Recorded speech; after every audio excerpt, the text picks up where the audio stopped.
Hey guys, what's up? It's Dex here. I don't know if you can tell, but I'm kinda sick right now, so I won't be able to record any new videos, at least until whatever I have goes away. So until then, I decided to compile my first ever What If into a full series. I know it's not technically complete because I leave off on a massive cliffhanger for the Goku Black arc, or I guess the Goten Black arc in this case. But I actually have no plan to come back to it, so just release it all in one.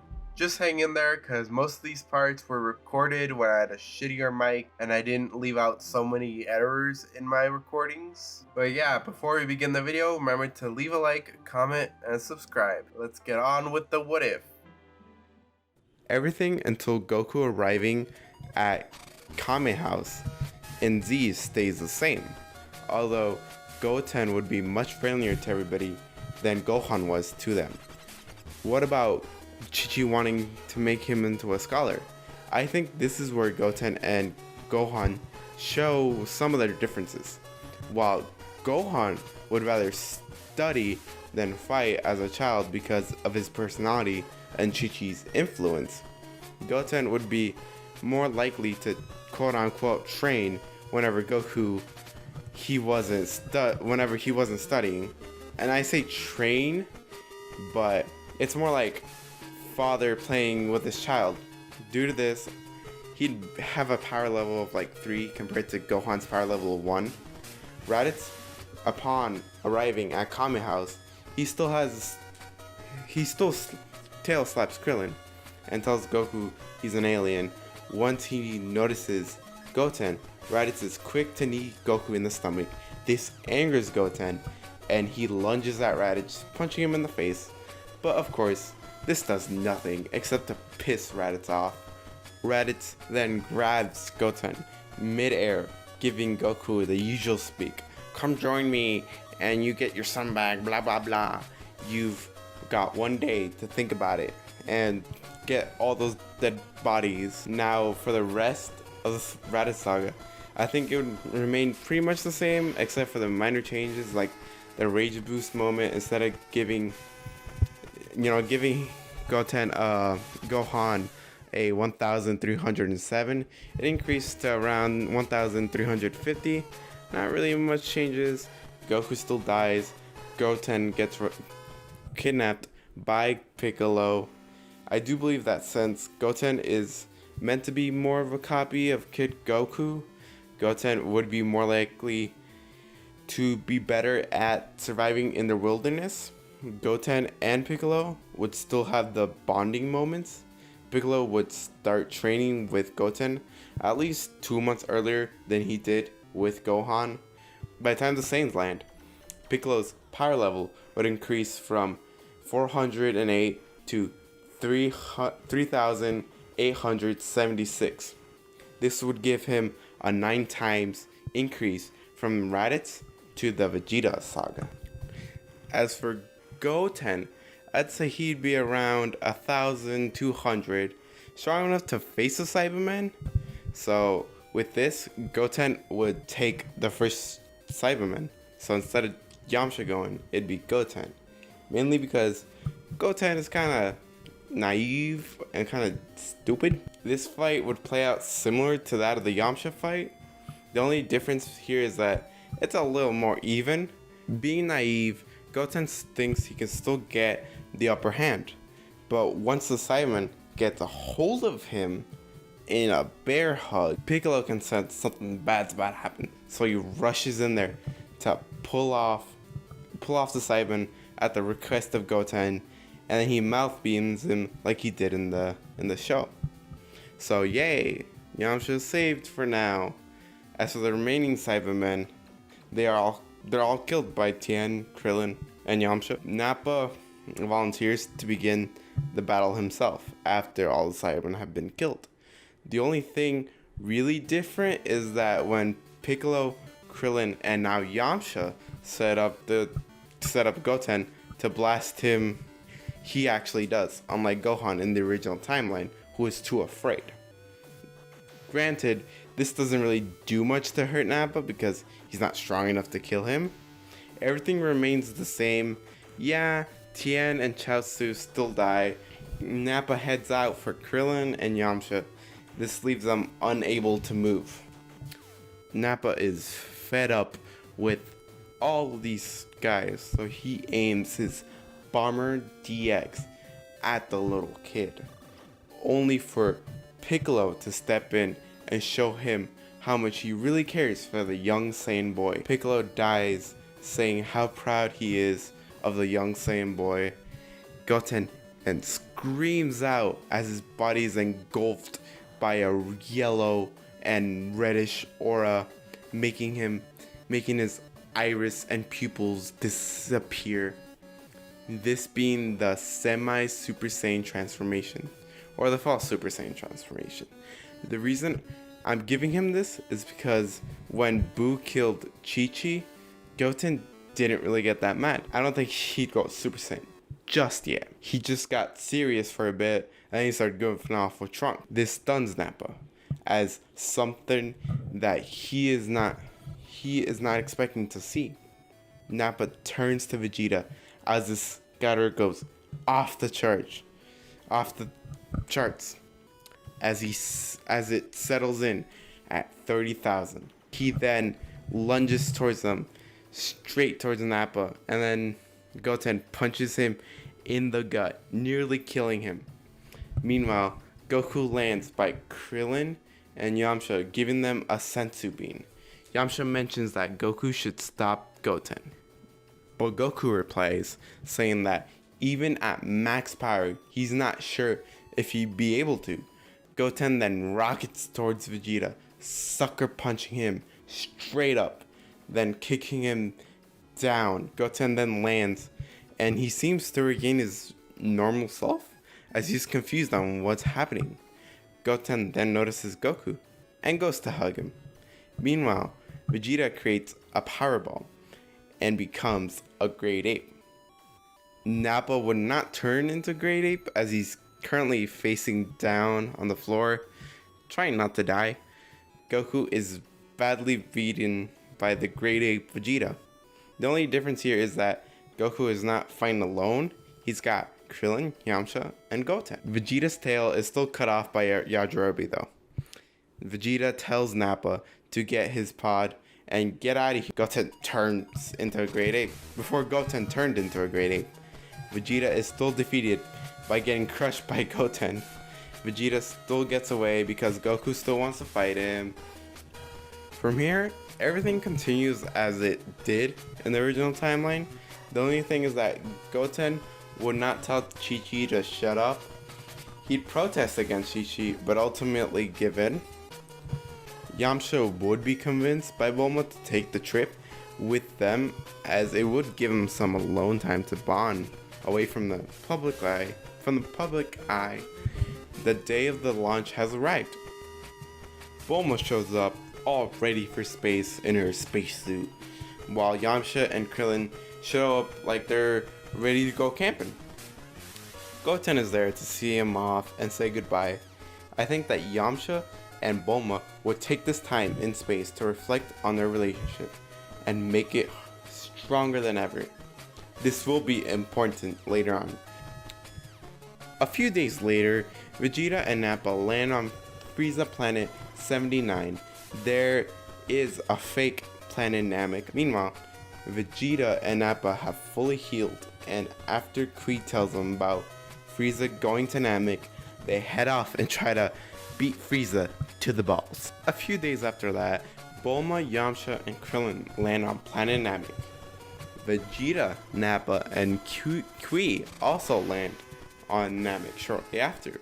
Meanwhile, on Earth, Goku has been all healed up and heads off towards Capsule Corp.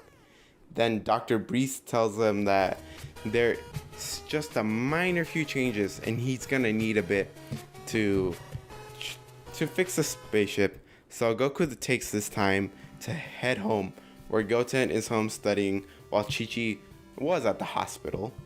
I think at this point, Goku would sneak Goten out of the house, leaving a note for Chi-Chi, written by Goten of course, and saying that they'll be heading off towards Namek.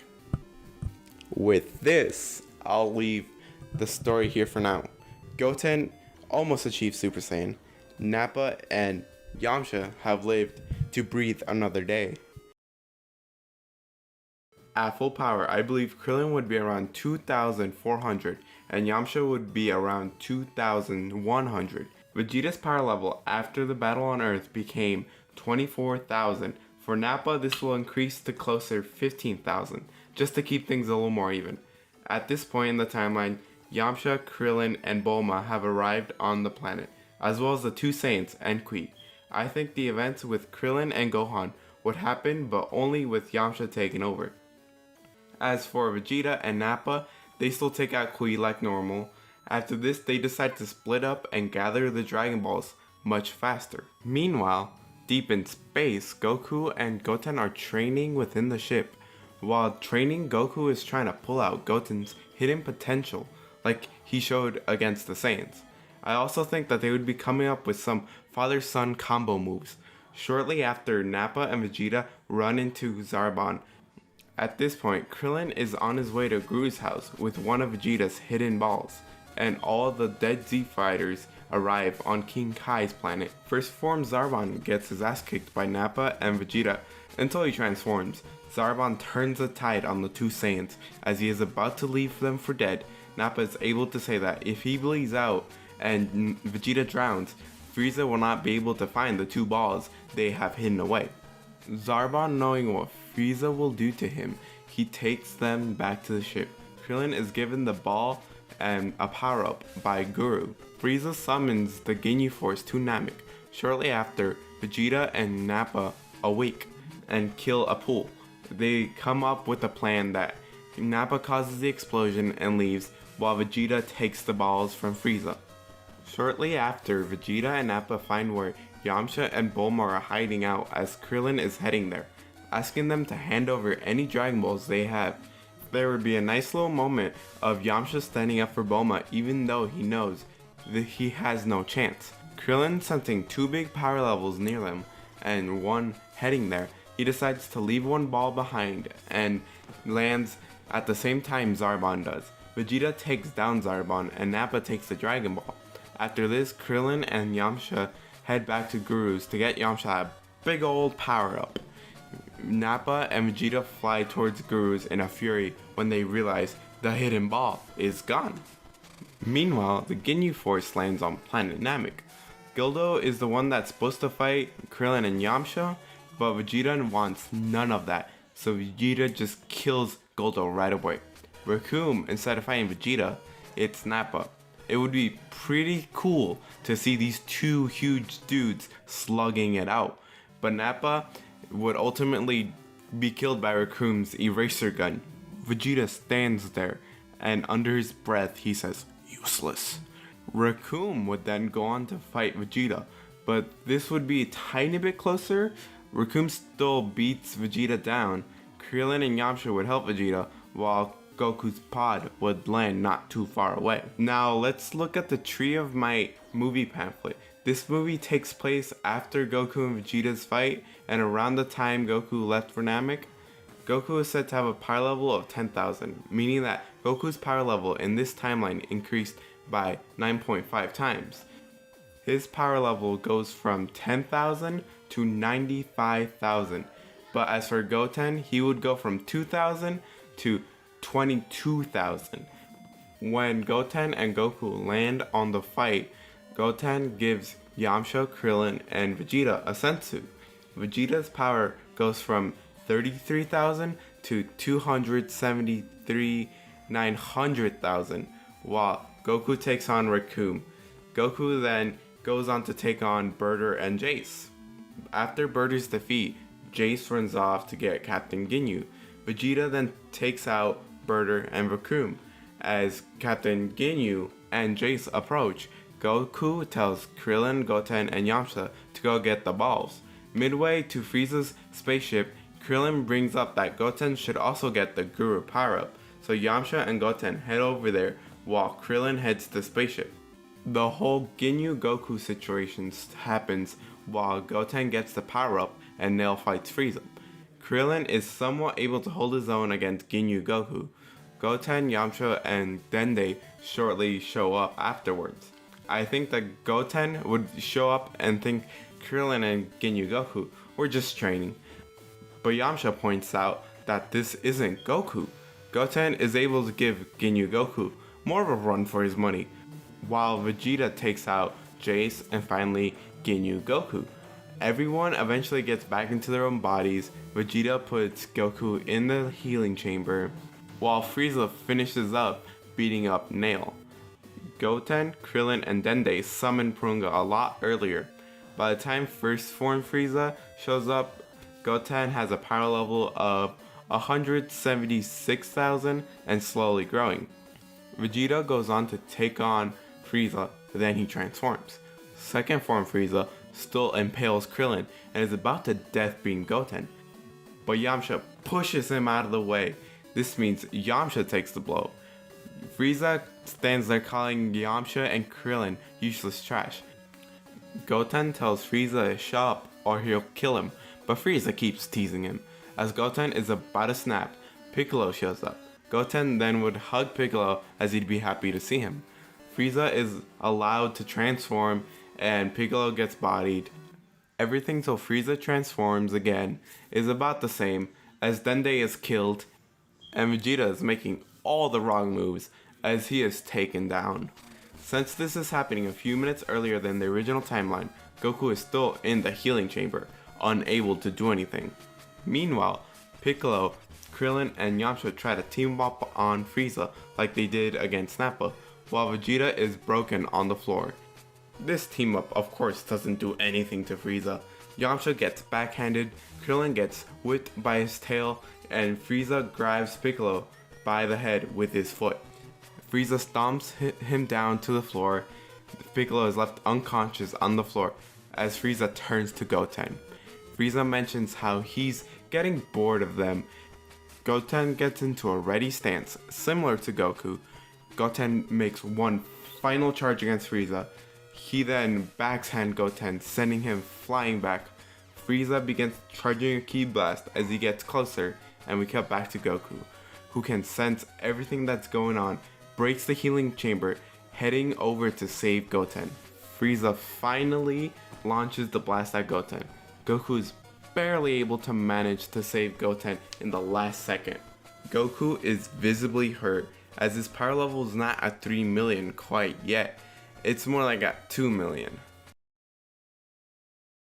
While Piccolo and Vegeta are not dead, I've taken them out of the fight. Goku tells everyone to take Piccolo and Vegeta and get out of here. Yamcha takes Vegeta while Goten and Krillin take Piccolo to the ship. As Goku began the fight with Frieza, Goku is able to handle Frieza while he's at 2% of his power. After they drop off the two guys, Goten says he's gonna go back to help his father. But Yamcha mentions that if they head back, they'll only be getting in Goku's way. Goten says that he's gotta help regardless, and he heads out. Yamcha and Krillin have to go and chase after him. As Yamcha and Krillin catch up, they notice Goten watching the battle from a cliff. Goten says that he decided to jump in when his dad really needs him. At this point in the fight, Frieza appears behind Goku and kicks him down into the water below. Goku makes 2 energy balls, then sends them flying towards Frieza one at a time. As Frieza dodges a second ball, Goku appears from the side and kicks him into a rock formation below. Krillin mentions that attack looked like Yamcha's spirit ball, and Goten gets curious about the move. Yamcha then goes on to explain while Goku is still fighting Frieza in the background. Goten says that it might come in handy.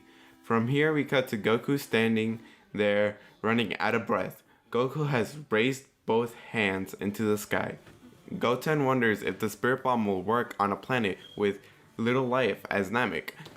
Frieza knocks Goku back a couple of times, but this time into some nearby water. Just as Frieza is about to finish off Goku, Frieza notices the spirit bomb's reflection in the water. Goku tries to punch Frieza, but Frieza blocks and prepares to finish Goku off once and for all. Just then, a ball of ki pops up from the ground and knocks Frieza away. Frieza quickly re-emerges as a destructo disc comes flying at him. Of course, Frieza dodges upwards, and then Goten helps up Goku, telling him to hurry up and charge up the Spirit Bomb. Frieza sees the humans is then about to attack them, but Goten gets his attention and calling him a stupid, ugly lizard and sticks his tongue out. Before Frieza can hurt Goten, he uses his solar flare and grabs his tail, making him spin around and throwing him into some rocks. Goten then blasts him with a Kamehameha. Frieza, now annoyed and able to see, decides to blow up the entire planet. But as Frieza charges up the Death Ball, Goku finally throws the Spirit Bomb.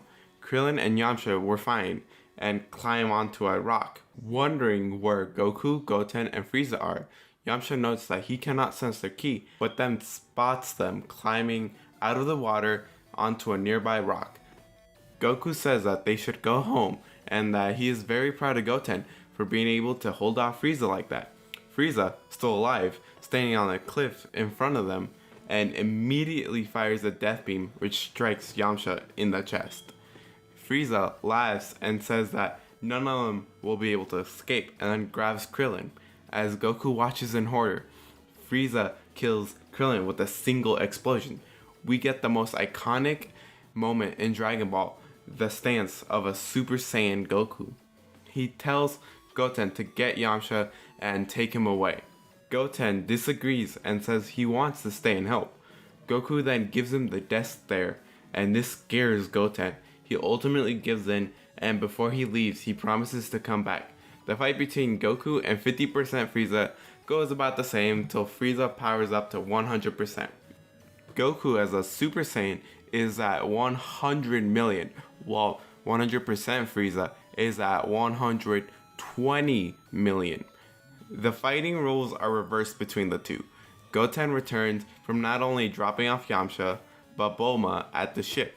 Meanwhile, King Kai tells Kami to gather the Dragon Balls and bring back everybody.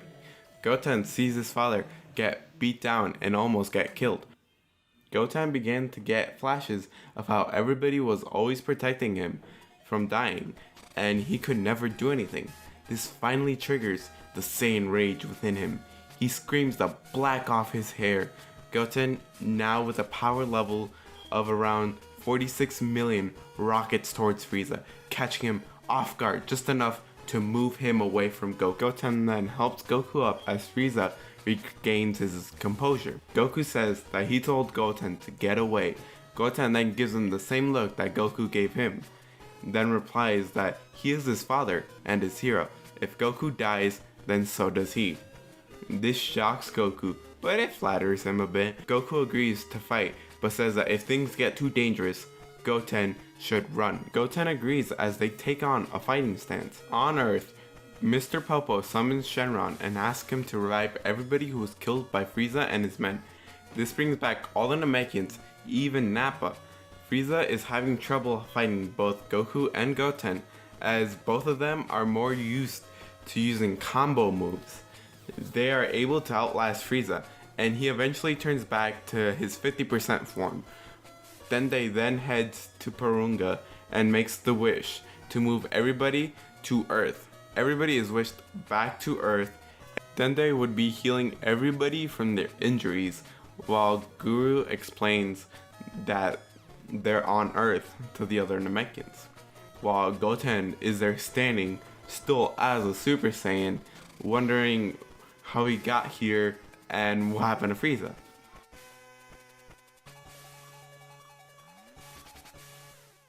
Everything from here on out pretty much stays the same.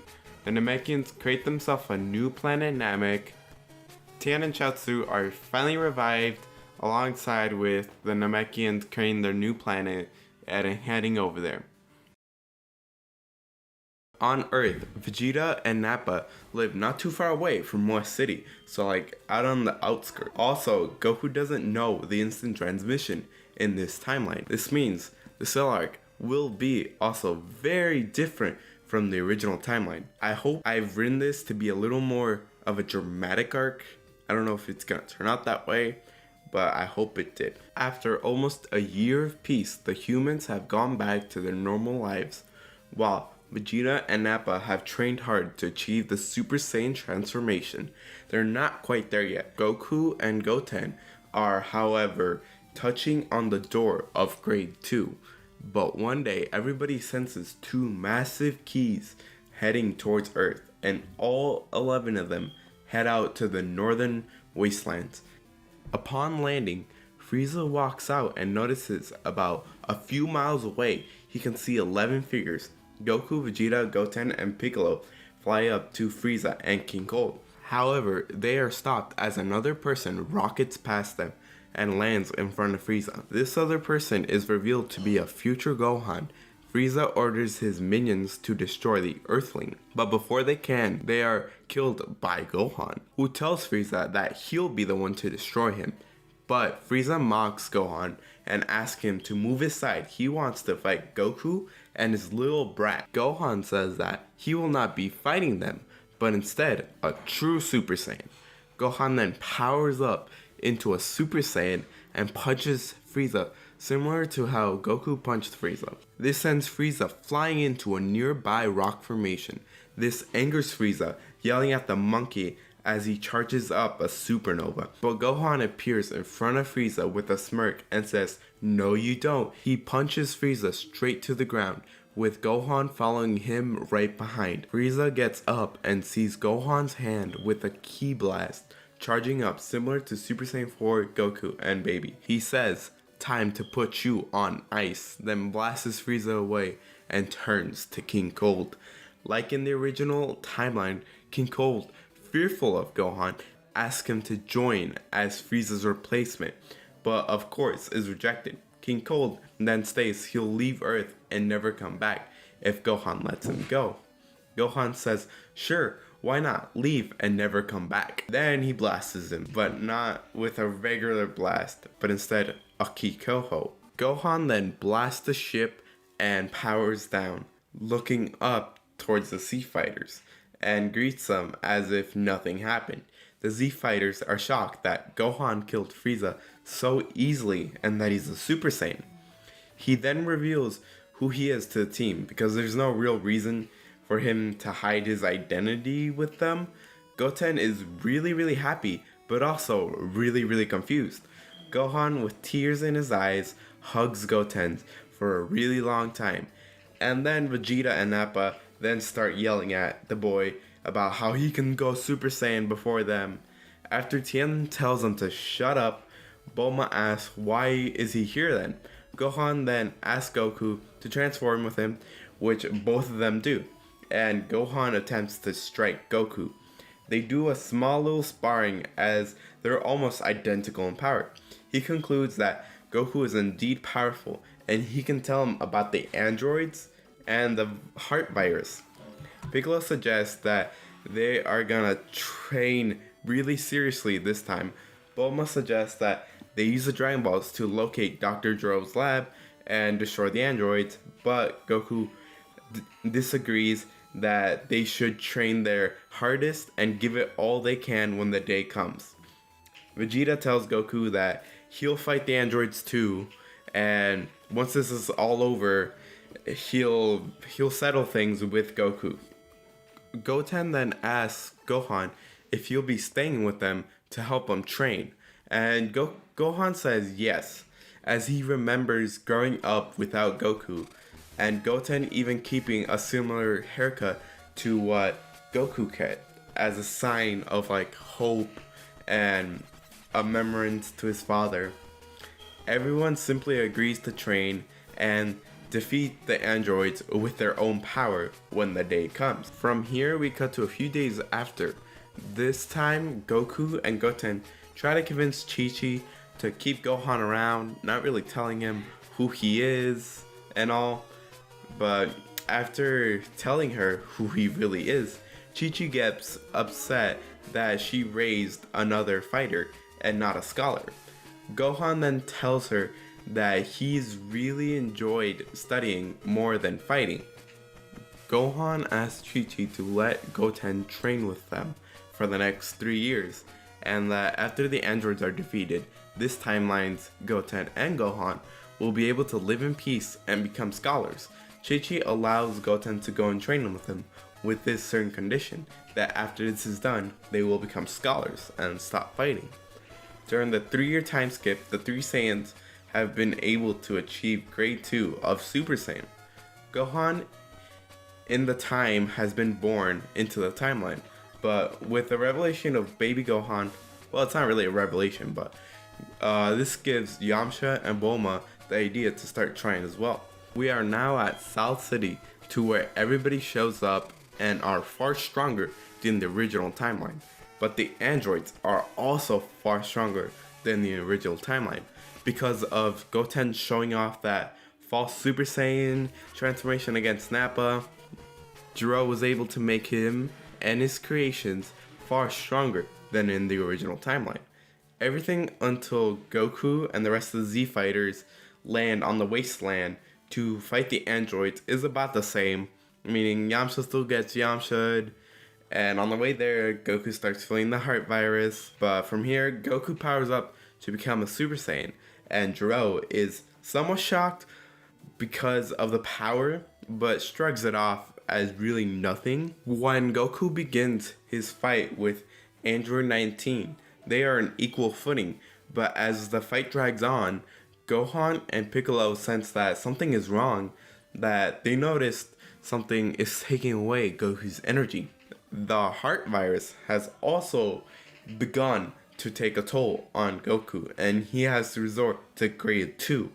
This puts them on equal footing once again, but with a combination of grade 2 stress and 19 taking away Goku's energy, the heart virus has become stronger and Goku's condition rapidly deteriorates, causing him to lose the fight. 19 grabs onto Goku's neck and starts draining his energy very fast, as Goten powers up to Super Saiyan ready to save his father. But just then, Android 19 is kicked square in the face by a big, bald Saiyan named Nappa. Vegeta lands next to Goku's beaten up body and begins to call Goku a piece of trash, low-class scum. He then kicks him towards Piccolo and the others. The Z Fighters decide that Yamcha should take Goku home, while Vegeta and Nappa take over the fight. Nappa powers up and becomes the legendary Super Saiyan. Nappa believes that he can easily defeat Android 19.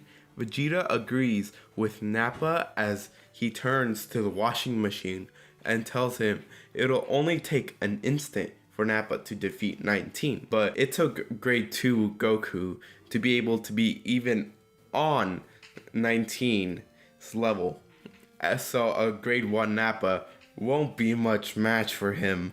So yeah, Nappa gets his energy drained, but Vegeta watching just lets it happen. Because to this Vegeta, all he really cares about is himself and not other people. Gohan tells Goten that they should save Nappa as they're gonna need all the help they can get against these androids. So they both power up to grade 2 and attack 19, taking away Nappa, and he is unable to move. And Nappa is confused by this, because why would they save him after everything they've done? After all, Goten almost was killed by this guy. Vegeta calls Nappa worthless and wants nothing to do with him anymore, because he couldn't take out a simple washing machine. Vegeta then turns to 19 and says he's nothing like Nappa. He also then becomes a Super Saiyan. But of course, the same thing happens with Vegeta. However, with the increased power up from draining Goku and Nappa, and even now Vegeta, Gohan and Goten are unable to save Vegeta. Tien and Gohan do a dual solar flare as Krillin and Goten pick up Nappa's body and fly off to lick their wounds and get a hold of what's going on. Krillin gives the beans to Gohan, Goten, and even Nappa to restore all that energy that was wasted. Nappa at this point wants to take another crack at the androids, but decides not to after everything Vegeta said to him. We cut back to the androids, who realize that there's no one who's gonna be able to really bother them. So they continue on their destructive rampage. Gohan, Goten, and Krillin head to Goku's house, where they meet up with Yamcha, and they tell him everything about what happened between the androids and Vegeta. Before Piccolo heads out, he tells Nappa he can join the fight when it comes time to and prove Vegeta wrong, or you can prove him right by not doing anything. Piccolo then heads out to the lookout to make a deal with Kami he really doesn't want to make. Nappa is left alone to think about this. Everyone moves Goku to Kami House, believing that Dro won't find him there. At this point, Cell makes his appearance known to the two androids. Things turn out pretty nice at first, until Cell starts asking about 17 and 18. Dro says that 17 and 18 aren't necessary as they have things under control. Cell starts getting more aggressive with Dro, and Dro orders 19 to kill Cell, but 19 is no match for imperfect Cell, despite the power-up he's gotten. During the fight, everyone on Earth can sense a power level bigger than anyone they've ever met. The Z Fighters eventually find out that the android is Dr. Dro from Bulma, and they head out to look for his lab. However, by the time the Z Fighters arrive at the northern mountains looking for the lab, Cell has already killed the two androids and arrived shortly after they did. Cell watches them from afar, thinking he'll let them do all the hard work of finding the lab, and when they find it and they find the androids, he'll kill them. Krillin finds the lab and Tien busts the door down. The group then begin to look around for the pods of 18 and 17. But after finding them, they even find one that's labeled 16. Cell then walks in, thanking the group for all their hard work and finding his brother and sister. Krillin asks what does he want from these two androids, and Cell replies, to be perfect, of course. Gohan and Goten aim two blasts at the pods. The two Saiyans fire the blast at the pods, but Cell steps in between them, and the pods are completely fine. Cell, however, has his left side destroyed as the other blast from Goten hits the ceiling, creating a hole. As Cell tries to regenerate, he then tries to stick his tail into Gohan, but then is kicked in the stomach by a bald Saiyan, Nappa, catching Cell off guard. Cell, knowing he can't take the entire group at once, he then puts his hands towards his face, and Goten, knowing exactly what's about to happen, he ducks and covers. Cell does a solar flare and yanks the pods off the wall, flying away, as Cell thinks he is scot-free. He sets the pods down, ready to activate them, when a grade 2 Goten headbutts Cell from behind. Goten, knowing he is no match for Cell, nervously gets into a fighting stance, as Cell charges at Goten, but then is stopped by a newly merged Piccolo. I think that this newly merged Piccolo would be on par with this version of Cell, but still have that slight edge over Cell. However, Cell managed to stick his tail into Piccolo and suck him good, while also slapping Goten away. While Piccolo and Goten are momentarily unable to move, Cell opens 17's pod, and before 17 can even understand what's going on, Cell absorbs him. At this point, Nappa and Gohan would arrive on the scene and see the new monster that is semi-perfect Cell. Gohan, Nappa, and Piccolo would then rush semi-perfect Cell. While this is happening, Cell forgot about one tiny little thing. In fact, a tiny little child. Goten sneaks around Cell as he is too busy beating down his friends. Goten picks up 18's pod and flies away. When Cell turns around, he sees 18's pod is missing. Then he turns around fiercely to see the trio, and Gohan is the only one there. He then says, "Have a taste of your own medicine." Gohan then pulls out a solar flare and flies away, leaving Cell screaming bloody hell. So Goku still loses to 19, not due to the heart virus, but due to 19's consistent energy draining. When they try to retreat, Goku is given a senzu bean, like everybody else. Goku states that he didn't think they'd be so strong. Gohan explains that these are not the androids from his timeline. Goku says that they should head to Kami's lookout, and that he has a plan. He'll explain it there. Upon arriving, Goku explains his plan to use the hyperbolic time chamber, and that they can do a year's worth of training in one day. In the last video, I left a poll on who should enter with Goku. Many of you wanted for Goten to go in. After this, Gohan states that he wants to be the first one in, as it is his fault that there are 2 more androids in this timeline, plus Cell. But Mr. Popo quickly tells him that he should go in there with someone else, as he threw Goku in there when he was a kid and he almost went insane. Gohan then asks Goku if he wants to come in with him, but Goku says that he was thinking about going in with Goten. He then asks Piccolo if he wants to come in with him, but before Piccolo can reply, Nappa speaks up. He says that he wants to go in the chamber with Gohan. He'll make a better training partner than a Namekian, as he can get Zenkais and he'll get stronger faster.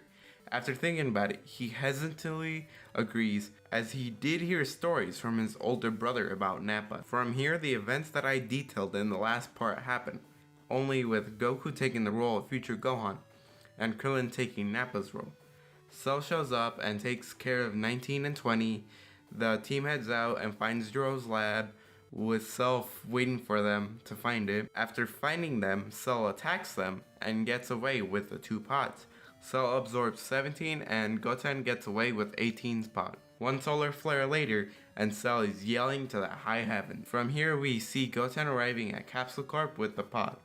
He walks into Bulma's lab. He loudly says, "I've got a present for you." As he walks in, he already sees Tien and Yamcha with another pod.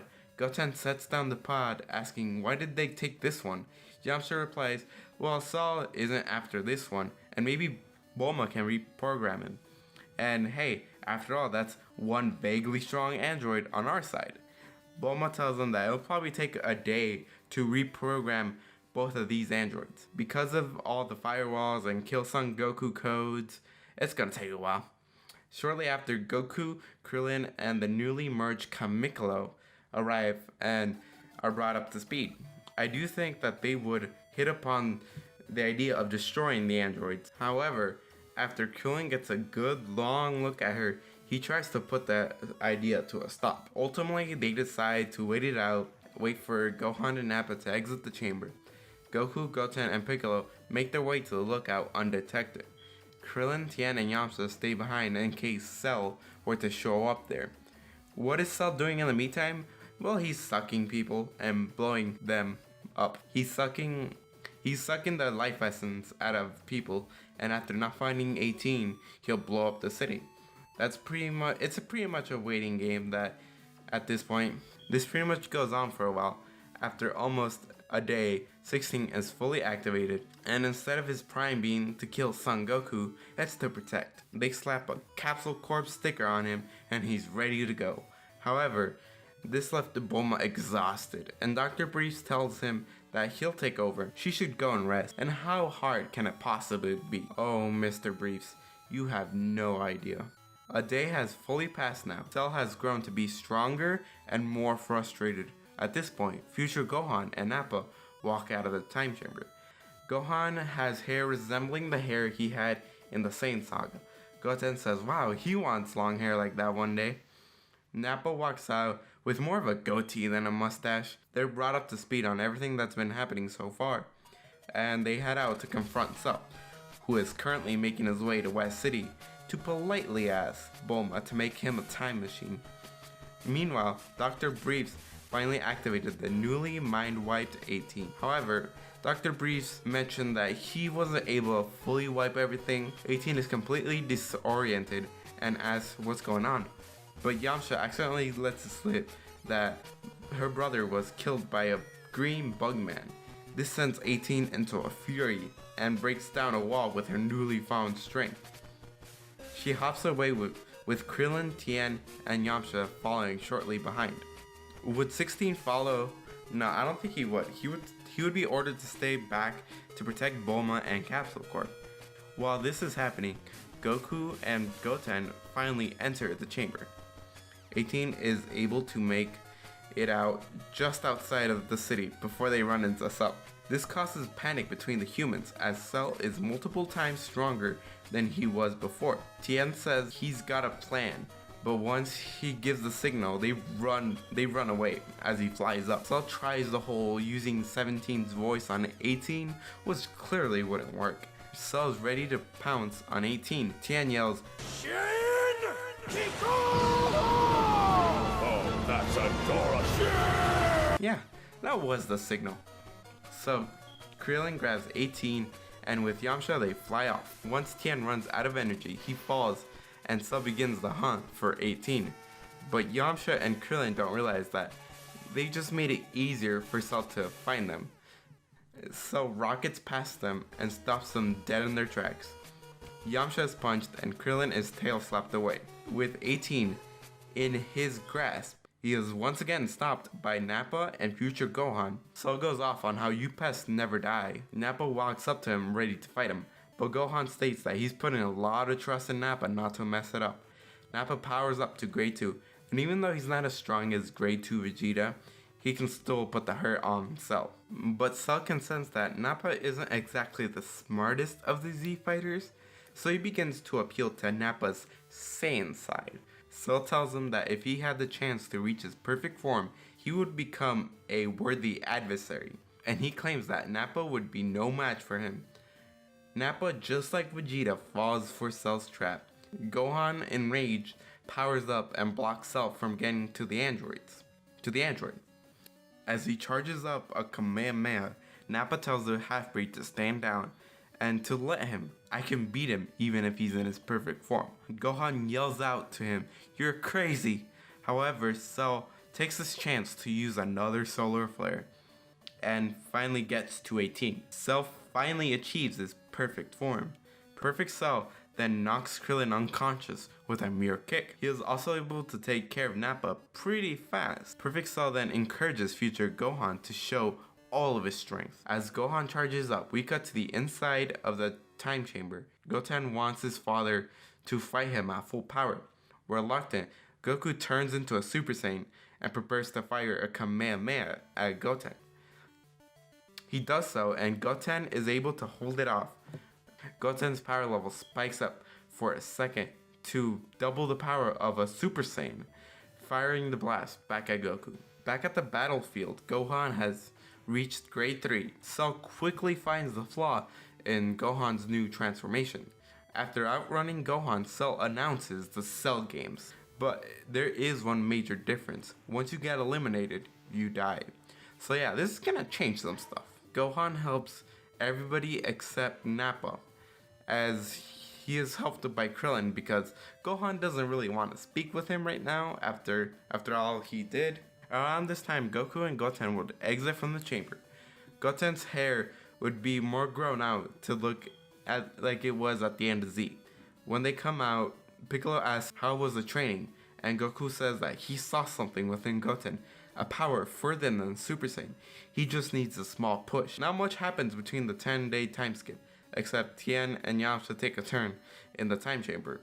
We do get a moment with Gohan holding his past self, and Goten, where Gohan expresses the hopelessness in his future. However, Goten believes that there's still hope for the future. He says that while you can't change your own past, your future is not set in stone. The two Saiyan brothers share a hug. From here, we go straight to the Cell Games. Everybody, including the newly programmed 16, come to face Cell. Hercule still fights Cell, but Cell thinks he's not worth the energy to kill. Goku steps up to the ring to face Cell. This goes about as well as it did in the anime. However, when Goku gives up, he gives a turn to Goten. Both Gohan and Piccolo begin to run at him because he's just a kid. Gohan's fight follows closely to Gohan's fight up until the Cell Juniors, where Cell finally gets bored of trying to pull out Goten's potential. He says, Well, if none of this is gonna work, I've got one more method. He aims his fingers toward the Z fighters and fires 2 death beams at Goku and Gohan. Nappa is able to move in front of Gohan as the beam barely misses Nappa's heart. However, Goku proudly takes the blast at full force and dies almost immediately with a smile on his face. Nappa is able to cling onto life long enough to apologize to Gohan for creating this form of Cell, and the Big Saiyan finally dies. This was the push that Goten needed to become a Super Saiyan 2. Gohan, witnessing this new level of power, with all of his strength, he punches a Cell Jr. in half. However, only the top half regenerates, but before it can do anything, it's killed by Goten, as well as the other Cell Juniors.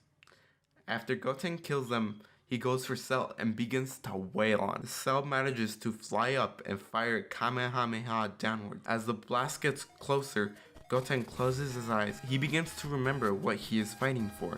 His father, mother, younger/future brother, and his friends.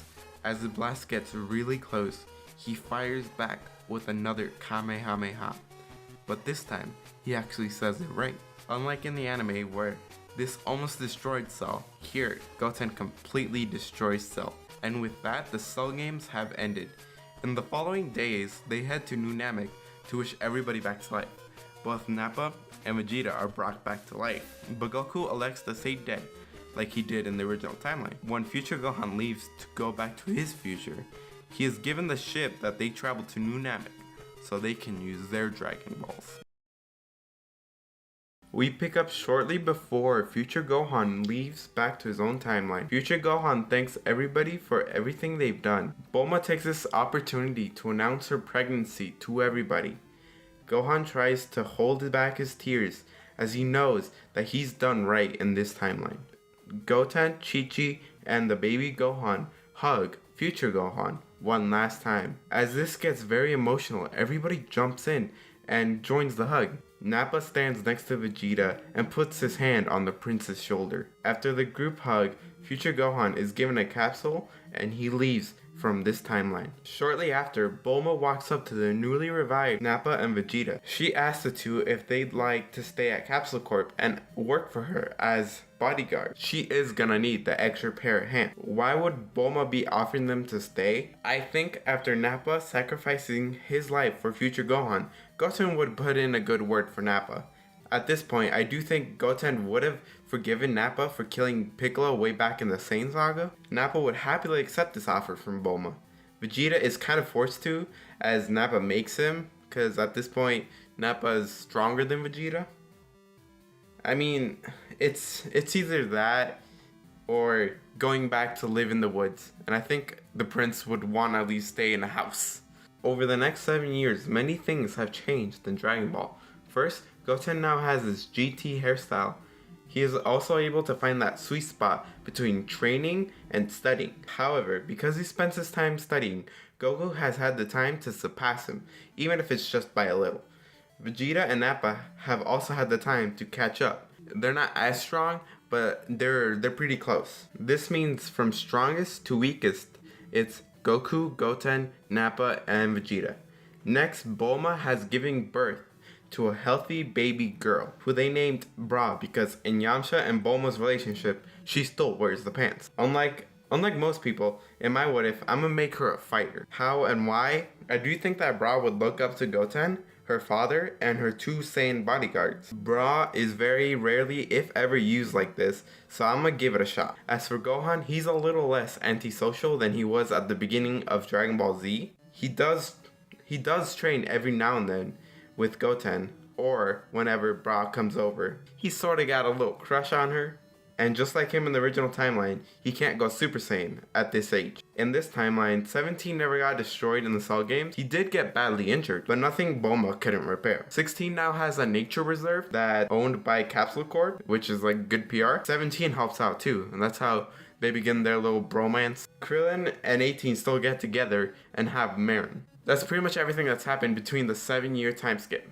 Would Goten become the Great Saiyaman? Well, of course he would. I think he's as much of a geek as Gohan was at his age. So yeah, he would. and he's got to protect his family. Got to cover up that face. Bra and Gohan would have a similar reaction to Goten and Trunks. However, I think Goten would be more of a Batman type superhero, oh, I'm so dark.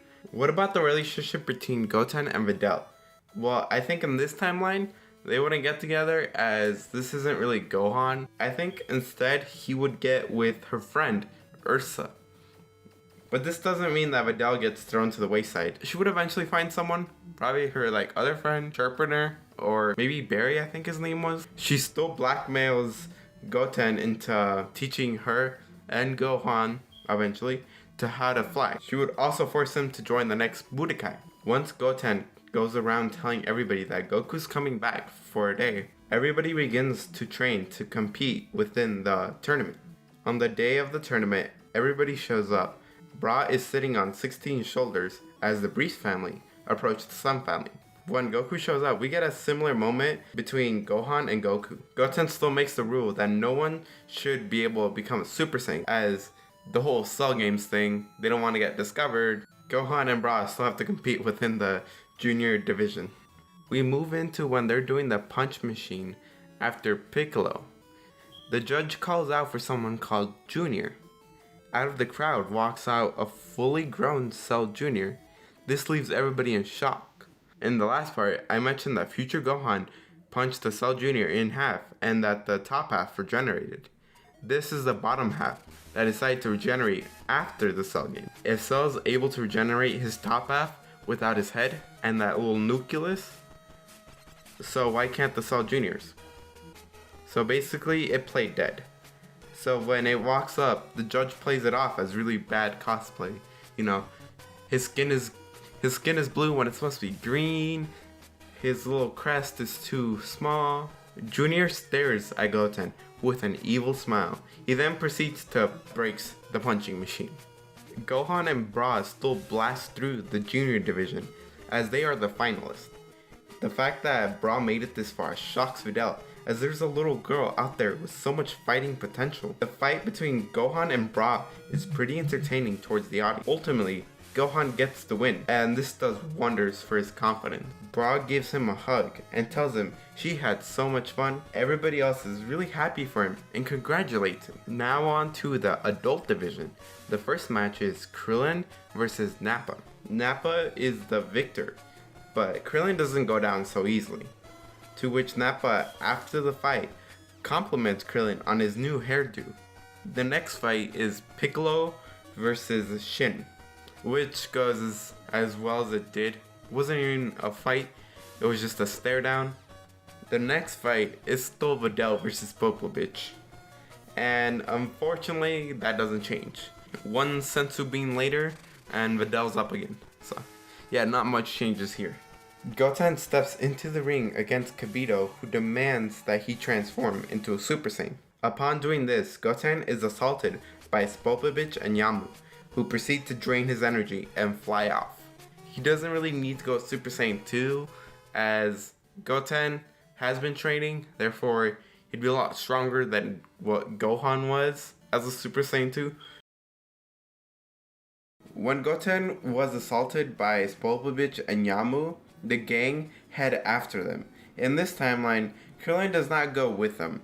While Shin is healing Goten, with Ursa standing next to him, worried.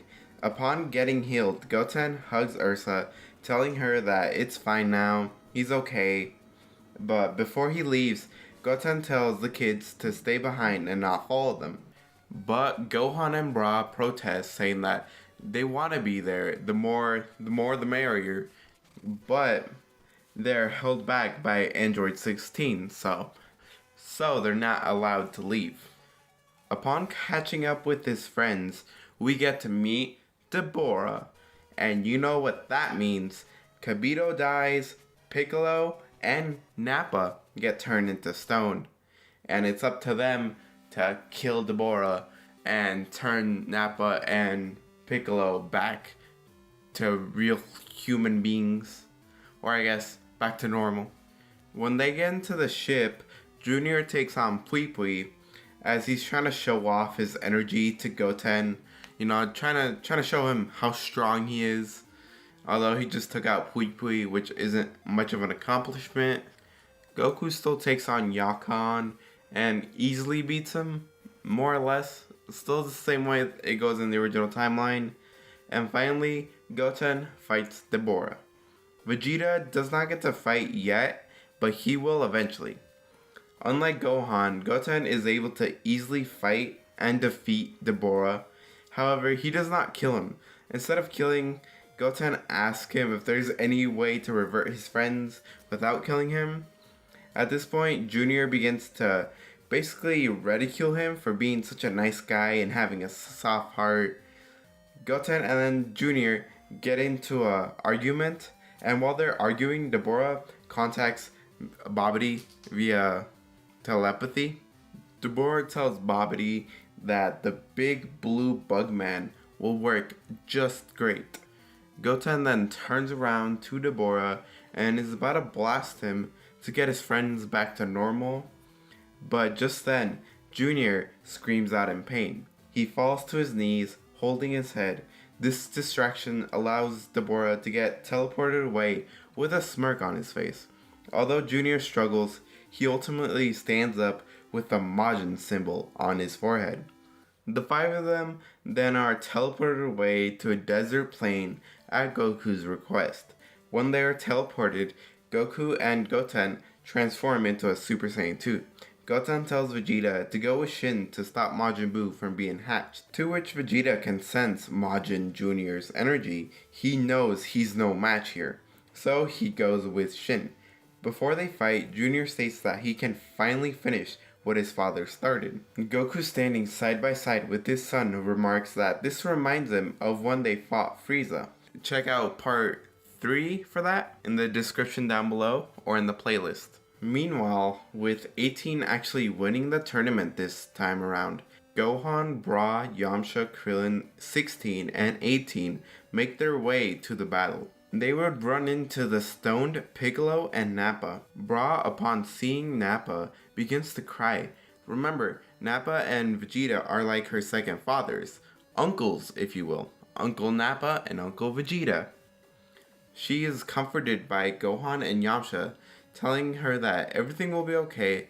Yamcha tells her that they'll find a way to turn him back to normal, aka the Dragon Balls. She wipes her tears and puts on a brave face. 16 and Yamcha carefully pick them up and take them to the lookout.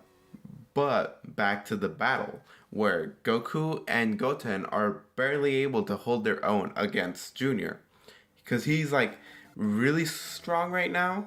So it's gonna take them working together like they did against Frieza to even hold their own against Junior. The fight climaxes with the three of them charging up a Kamehameha until Majin Buu finally gets hatched, which stops them from fighting. Cell Soul knocks out Goku and Goten, stating that he wants to finish this later when there's no threat of someone else coming in and interrupting their fight. He then heads out to meet this mysterious Majin Buu.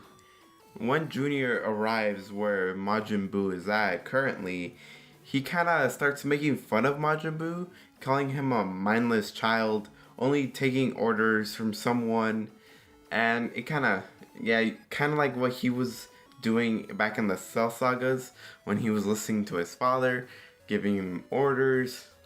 And this results in Majin Buu pretty much killing Babidi a lot sooner than when in the original timeline, because Goku was the one who basically told him somewhat similar things. So in this timeline, it's just all Junior. It's just Junior making fun of him for that. Once Babidi is disposed of, these two start getting into a fight. Now the fight between these two monsters is pretty much on an equal level. However, thanks to Junior's much higher intelligence, he gets the edge over the Buu. And because Buu is starting to lose, he starts getting angrier and angrier. This gives birth to Evil Buu much sooner than normal. Evil Buu once again absorbs Fat Buu and becomes Super Buu. And because of Super Buu's much higher power level, This means that Super Buu can pretty much send Junior flying into a nearby mountain.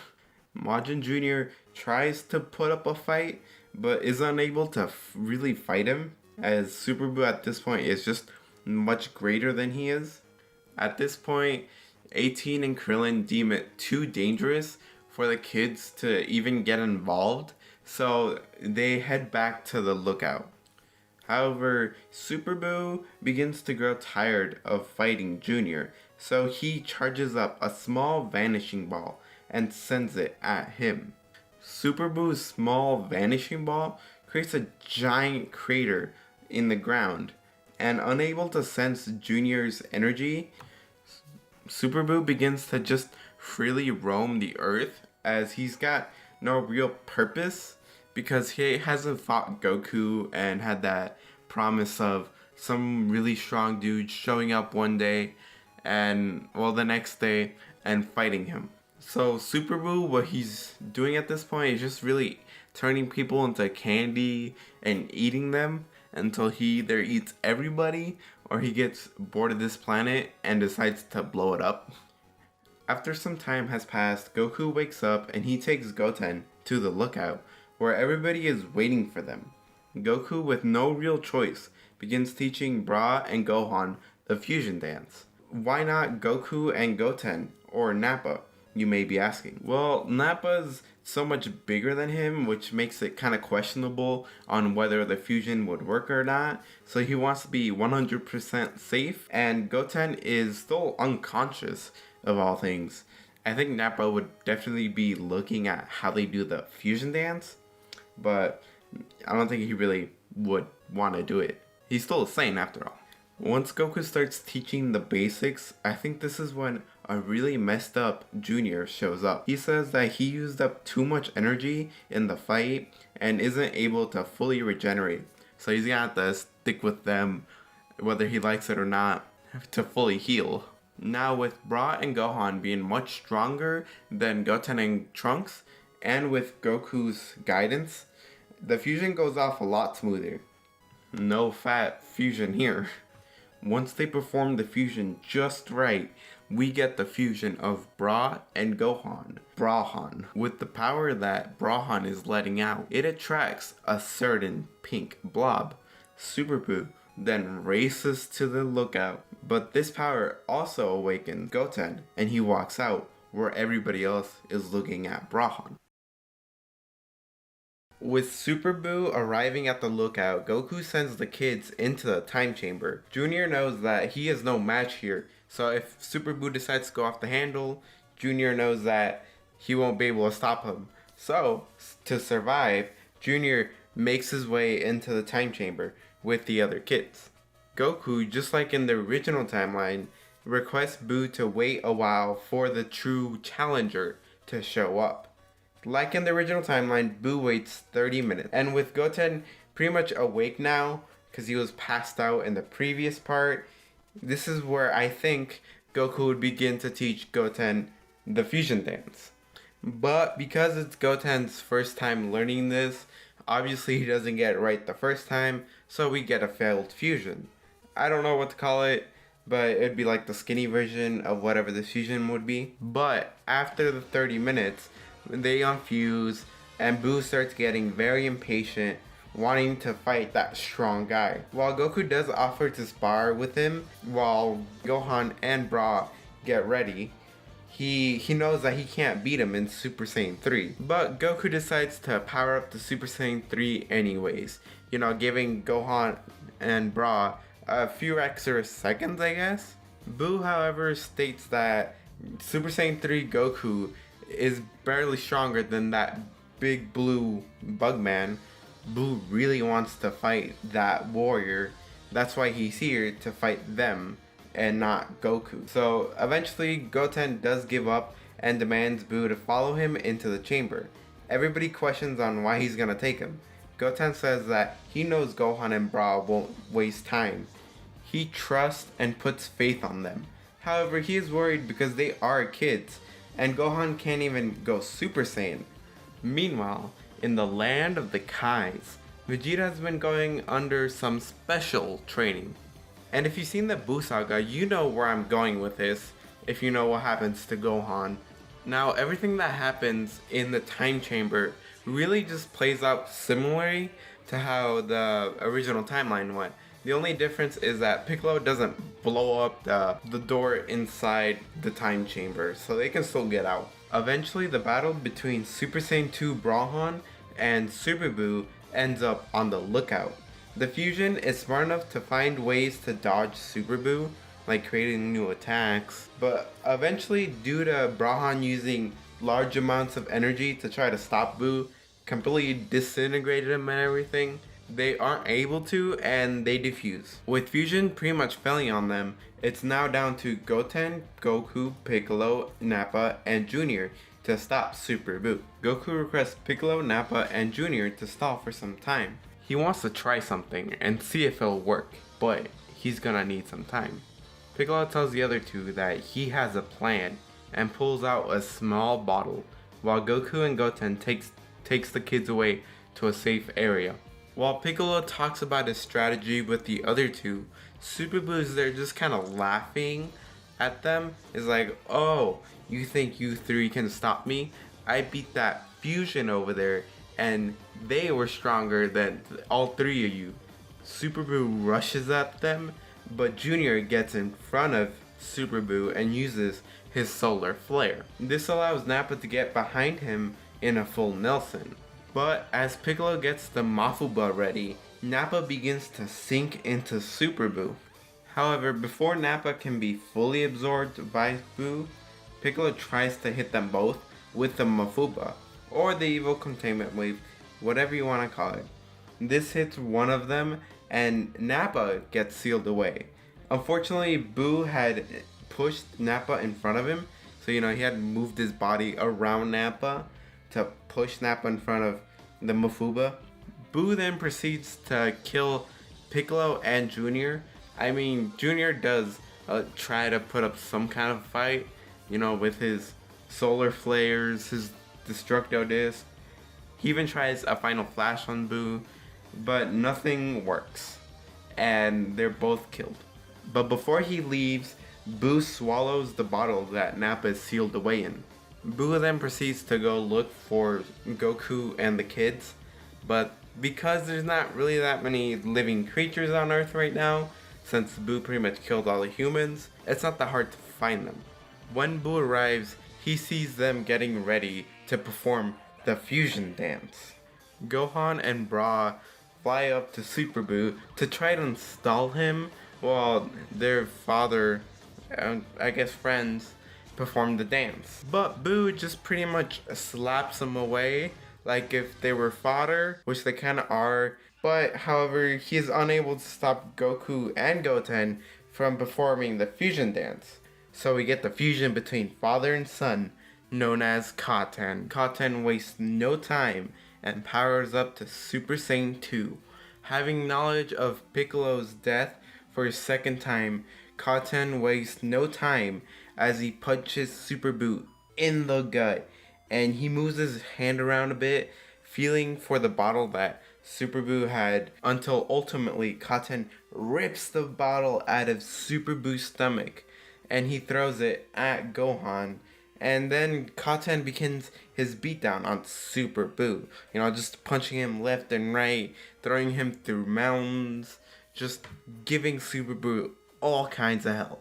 Super Boo even tries doing his whole explosion thing where he blows himself up, but Goten just kind of walks through it, spinning his arm really fast, and knocks Super Boo away with the rolling dragon punch, which is basically him just spinning his arm really fast and hitting him really hard. And while Super Boo's on the floor, Goten decides he's gonna finish this now before any more trouble can arise. So he transforms into Super Saiyan 3 and blasts him with the ultimate Kamehameha. Thanks to Goten's more serious side, he's not gonna play around as much as, let's say, Gogeta or Vegito. 5 minutes later, Goten defuses. The kids and even Nappa go over to hug the pair, and with the help of King Kai, he calls the Namekians to gather their Dragon Balls.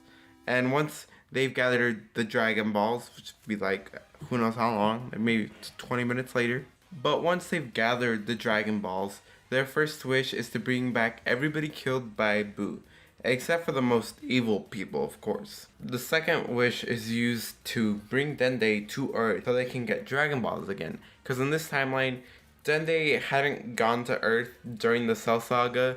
They decided not to bring another Namekian and have Dragon Balls cause any more problems. But they're gonna need them, so let's bring him back. The third wish is used to bring Junior back to life. Goten does this because he thinks that, yeah, he tried to kill them earlier, but he also did kind of save their life, give them enough time to perform the fusion, and thus pretty much everything goes back to normal. About an hour later, fortune teller Baba shows up to tell Goku that he's got to return to the afterlife. But before he leaves, Goku tells his sons that he won't be coming back because pretty much this was the one instance that something he didn't directly come to get him, but there's still that chance that, yeah, something could come to get me, and he doesn't want to evolve the Earth anymore, kind of like with the whole original timeline when Goku died against Cell. From here we go back to the land of the Kais, where Vegeta has been watching everything. And although he's disappointed that he didn't get to fight, he requests Shin to do something for him. And after a bit of discussion, Shin agrees and teleports away, bringing Goku to the Kai planet, where Vegeta requests Goku to fight him, to which Goku obviously happily accepts. They start out in their base forms, and eventually go through each of the transformations. So they go to Super Saiyan, and then they go to Super Saiyan 2, and after this, Goku shows off Super Saiyan 3, to which Vegeta responds by unleashing the ultimate form. That's right, we're getting Ultimate Vegeta in this timeline.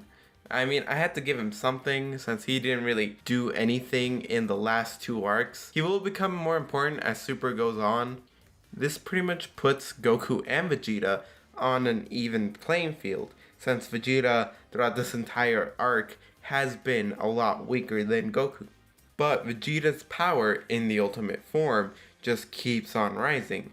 This is where the battle takes a turn, and Vegeta is named the victor of the match. With Ultimate Vegeta being a thing, this only reinforces the idea of Goku not really coming back, since he's no longer really needed, since you got Ultimate Vegeta, you got Super Saiyan 2 Goten, and then you also got Junior there, pretty much the three strongest on Earth right now. Now, what happens between the 4 years before Super starts? Well, Goten goes on to help his mother run the farming business and pretty much make it grow. So he becomes pretty much the CEO of the farming business. He even goes on to marry Erasa. And yes, I've just found out that I've been saying her name wrong this entire time. And oh my god, I feel stupid. Gohan and Bra do continue to train and study. Vegeta and Nappa continue their work as bodyguards for Capsule Corp. But I think with the combination of being the strongest warrior on Earth and finally beating Goku in a fight, he can actually start a family. But with who? Well, since he spends most of his time at Capsule Corp, I think he would hook up with Tights, Bulma's older sister. During the 4-year time skip, I do think they would have a child. The name and the gender, I'll leave it up to you guys. So it's a poll time. As for Cell Jr., I think he'll spend most of his time trying to find himself, get himself a new hobby. Junior will still challenge Goten to a one-on-one fight every now and then. In age 778, Beerus wakes up with a Super Saiyan God dream. Beerus does go to fight Goku on King Kai's planet. While Goku has gotten closer to mastering Super Saiyan 3, Beerus still kicks him down, you know. When Beerus arrives on Earth, there is no Majin Buu to anger him. So I think that it would really just come down to Beerus running out of patience. Bra, however, stands up to Beerus, telling him, "Who do you think you are, coming here and acting like you're some kind of king or god?" With Bra basically trash-talking him, Beerus, instead of slapping Bulma, he slaps Bra. Seeing this, Gohan becomes a Super Saiyan 2 for the first time, which pretty much shocks his family and his friends, having no idea he could do this. Gohan does get a shot in on Beerus, but he's still no match for Beerus. At this point, Vegeta and Junior step in to fight Beerus, and they actually do pretty well, at least compared to everybody else.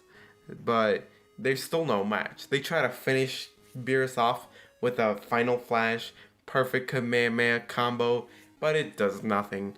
Beerus still wrecks them. Goten hits up on the idea of asking Shenron if he knows anything about the Super Saiyan God. We then get to find out about the Super Saiyan God ritual and that we need 6 pure-hearted Saiyans. The Saiyans we have are Goten, Gohan, Nappa, Vegeta, and then his kid. And the final Saiyan will be, of course, Junior. You may be asking how? Well, technically, Cell Jr. is a child of Cell who has Saiyan DNA in him. I just want to mention that in this timeline, Goten doesn't have a kid like Gohan because I don't want to make him too similar. Well, at least he doesn't have one yet. So after a disagreement between the Saiyans about who's gonna become the legendary Super Saiyan God, Goten is the one who is chosen for the transformation, mainly because Vegeta already has the ultimate form and I don't want to make him too powerful.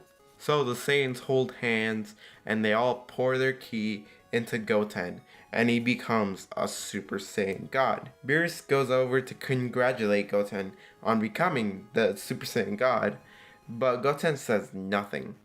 This makes Beerus a little mad and shows that he's quick to anger. The fight between Goten and Beerus plays out similar to how it did in canon, but Goten plays it more defensively than his father. He's trying to conserve the God Ki, trying to make it last, as well as learning Beerus' fighting style. So when Beerus throws his Sphere of Destruction, Goten is able to push it back using the remainder of his God Ki. This causes Goten to pass out and pretty much be caught by Beerus. Once Beerus brings him back down to Earth, he tells everybody that Goten did pretty good, and with the right training, he could be very strong. And with takeout bags in hand, Beerus and Whis head home. Eventually, Goten does end up meeting with Whis, and he begins his long and hard training. During this time, Vegeta plans to go train with the Supreme Kai. He did want to go with Goten, but he told Vegeta that he'll go by himself. As Vegeta is about to leave with Shin, they are approached by Junior, who wants to go train with him. After Junior makes his case that they're gonna need all the strong people they can get in case Beerus ever decides to just destroy the Earth. They have some kind of retaliation. 1 year later, on Earth, the sky just randomly goes dark, and pretty much Frieza gets revived using the Earth Dragon Balls, because no one's protecting those for whatever reason. So during the 4 months of training, Goten achieves Super Saiyan Blue, obviously. Piccolo learns how to use God Ki, he's a bit stronger than in canon, or a lot stronger in canon. I say that, he would learn how to use it more effectively than Goten would, since, he's not training to, train up a different form. It's just him and his base with God Ki, so he'd be able to use it a bit more effectively than Goten. Vegeta and Junior would spend their time with the Supreme Kai. Vegeta's trying to learn how to perfect his ultimate form, make himself stronger. Junior still traditionally trains, but at the same time, he's trying to learn the Kai.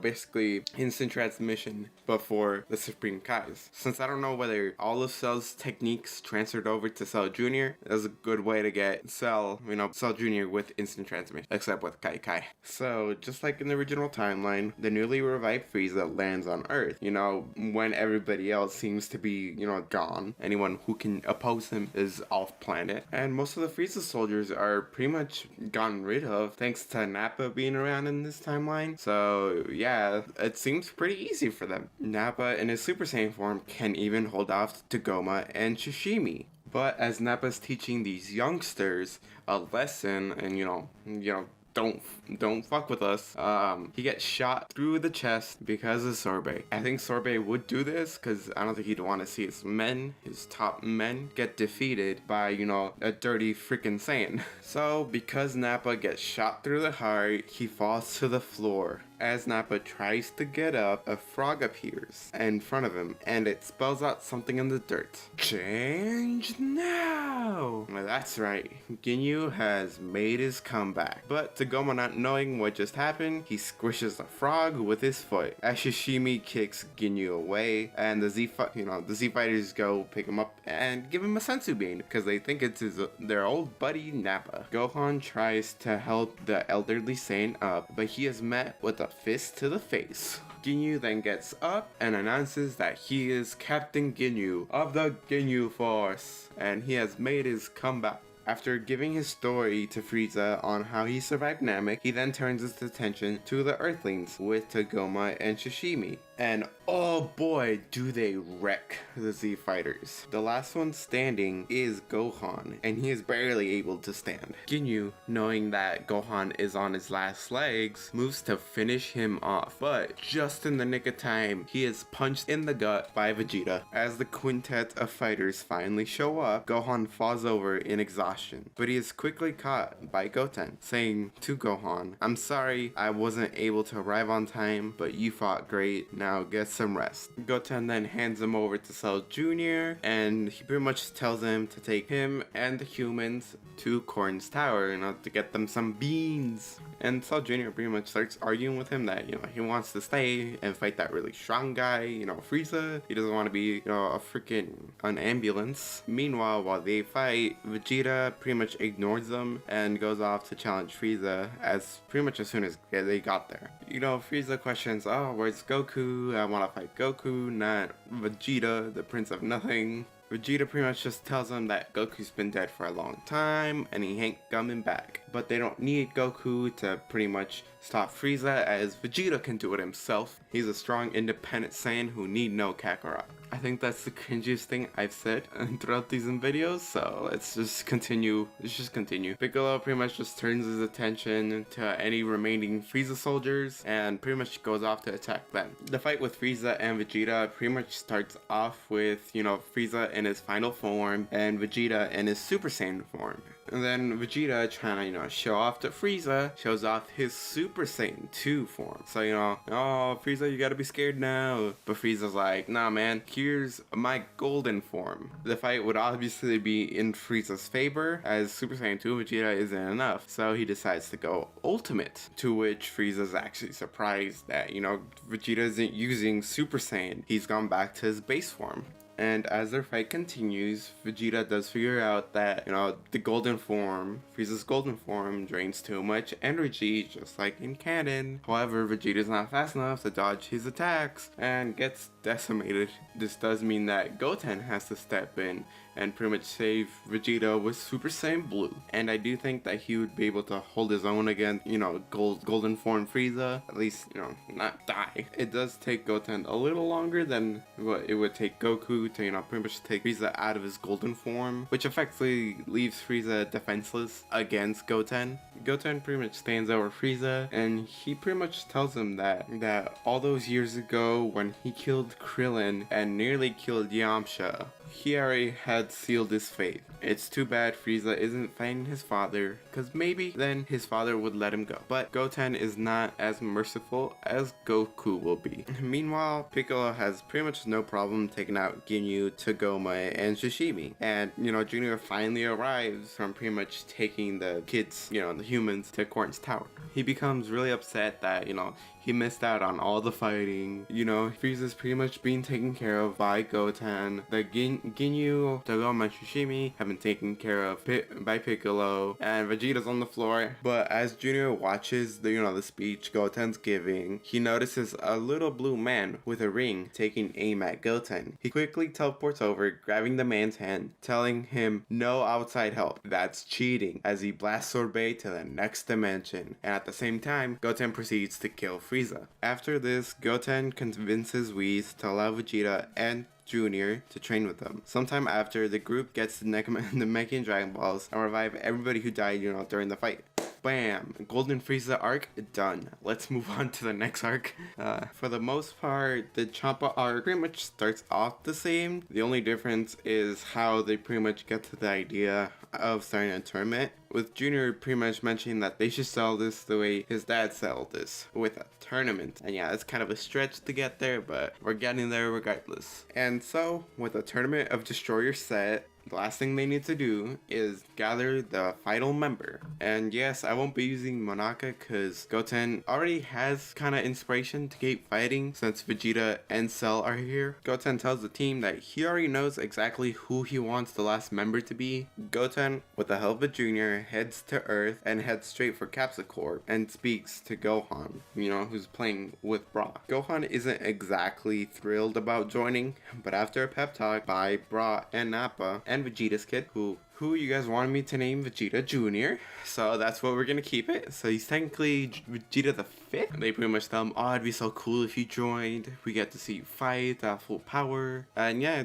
Gohan eventually gives in and agrees to fight. Goten, knowing that Gohan is a bit on the weaker side, decides to spend the remaining 3 days inside the Room of Spirit and Time, you know, to get Gohan buffed up 3 years, you know. Gohan, after spending 3 years with Goten, his base form would be around Majin Vegeta level. Chi-Chi does eventually find out about this on their way to the, you know, to the nameless planet, and she gives big outrage. You know, she's pretty much missed 3 years of her son's life. But Goten tries to calm down, you know, tell her it's for the good of the planet. You know, eventually Chi-Chi does calm down, but it's not like immediate. From here, pretty much everything stays the same. You know, they meet Kaba, they're like, oh, there's more Saiyans out there. And after that, they do the test in which everybody pretty much just passes. You know, with Junior just barely passing. Now it's time for the actual tournament. Gohan is the first one up against Butama. The fight starts out with Gohan punching and kicking Butama. But after a bit, we find out that, you know, he can't take any damage. So Gohan begins to rapidly punch Butama, and he begins to get faster and faster. Gohan then kicks him in the air, sending Butama out of the arena. And that's pretty much how Butama gets taken out. Up next is Frost, and Gohan is no match for Frost's first form, you know, at least in his base form. Goten pretty much yells out from the stands that Gohan should stop messing around and finish this right now. So Gohan smiles and powers up to Super Saiyan 2. Gohan then rushes at Frost, and before Frost can hit him, Gohan goes between his legs, grabs Frost's tail, and begins to spin him round and round. Once he lets go of him, Gohan unleashes a massive Kamehameha, sending Frost flying into the border and pretty much falls off and hits the floor. This means that Gohan wins. But he claims to be too weak, that Kamehameha took a lot out of him. So Gohan heads back with the team, and Goten congratulates Gohan on his efforts, and Junior ruffles his hair, you know, and be like, good job, kid, you know, good job, as he steps up to fight Vegeta. Now, Junior versus Vegeta would play out similar to Vegeta's fight. The only thing is that Junior would find out about the whole insert quirk a lot sooner, since he would get a lot more impatient than Vegeta would, which means Junior wins. Kaba is the third opponent Junior will face, and after a little bit of a spar, Junior smiles at Kaba, telling him that he reminds me of what a young Vegeta could have been like. We then see Junior power up and pretty much start acting very sadistic, you know, how he acted in the Cell games, you know, and unlike Vegeta, who threatens to blow up, you know, planet Sadala, Junior pretty much tells him he's gonna kill all his loved ones one by one, pretty much just being an ass about it. And then we get Super Saiyan Kaba, and Cell after that pretty much unleashes just a tiny bit of God Keys, and at this point he would have learned it since, you know, he's been training with Whis. Junior then proceeds to knock out Kaba and tell him to get good, and then they can fight again. And we finally get to the main man himself. Junior tells him that, you know, he's gonna make this quick since he's getting bored and everything. You know, everybody here's been pretty much a pushover. And almost immediately as the match starts, Junior is met with a barrage of pretty much invisible blows, which nearly cause him to land outside of the arena. But thanks to the Kai, he's able to save himself. Meanwhile, the rest of the team gets the info on Hit's time skip thanks to the Galactic King. And after like 2 minutes of getting beat down, Junior is eliminated, and Vegeta steps into the ring. Vegeta starts off the fight in his ultimate form, you know, pretty much knowing that, you know, if Junior's being able to get beat up so easily, you know, pretty much start all out. However, even with the help of the ultimate form, it still isn't enough for Vegeta to even get a win. So towards the end of the fight, Vegeta powers up to Super Saiyan God, which, you know, at this point he would have it, at least, you know, the basics of Super Saiyan God, which allows him to get a few hits on hit, but the time skip is still unbeatable, and Vegeta gets pretty much just taken out. And this means that Piccolo is up next, and he does do a bit better as he starts predicting Hit's movements. You know, not entirely, but, you know, somewhat. But Hit does still get the better of him. I mean, he still is stronger, and he's got the time skip on his side. So after Piccolo is eliminated, Goten steps up to the stage. But before he does, Piccolo telepathically tells him to try to predict Hit's movements, as that might be the key to victory, you know, in this situation. Goten at the beginning of the fight, you know, tries to keep his distance and analyze Hit. Even though Hit uses his time skip on Goten, he still tries to keep his distance, make sure Hit doesn't hit him. Although it does take him a bit, Goten is able to pretty much start predicting Hit's every movement. As Goten's pretty much got a good grasp on, Hit's movements, he powers up to blue and pretty much starts to counter every move Hit's got. And unlike Goku, I don't think Goten would tell Hit that, he's pretty much figured out his fighting style, just to give Goten that extra leg up. I mean, Hit isn't dumb. He does eventually find out that, Goten can predict my moves now. Time to switch it up. However, before Hit, you can pretty much upgrade it past 1/5 of a second. They both end up knocking each other out. This effectively ends, the tournament on a draw, and the way the actual winner is gonna be decided is through rock paper scissors. And yeah, pretty much the first time goes to Universe 6 and Universe 7, and Universe 7 wins again.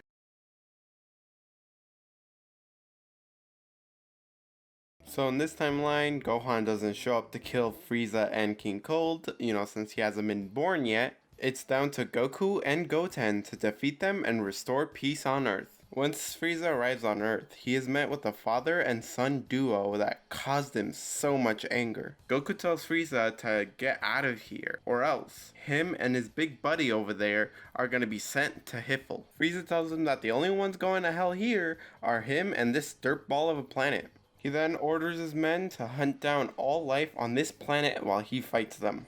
Goten tries to stop them, but he is stopped by his own father, who tells him that the others can handle, the soldiers. They should be more worried about Frieza and his friend over there. Frieza tells him to hurry up and turn that Super Saiyan crap so he can beat him, to which Goku does, and they begin their fight, which is even more fair than the last time they fought on Namek. While they fight, Goten and King Cold stare at each other until Goten decides to attack him, but King Cold just slaps him away. King Cold demands that he also turn into that Super Saiyan thing, as his son told him that, this kid could too.